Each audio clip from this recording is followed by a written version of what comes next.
one. Peace up, A-Town.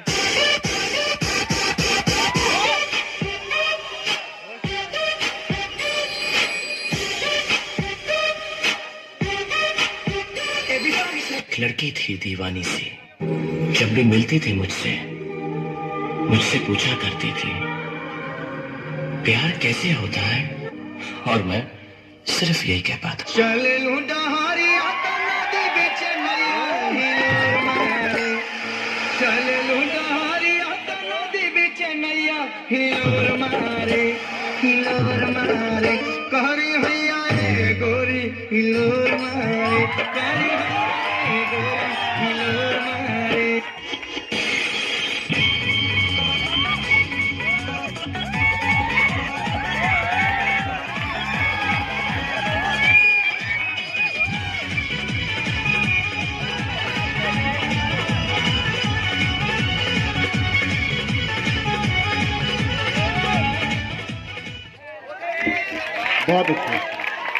बहुत अच्छे बबुआ, यही तरह हिलाया था पहले भी।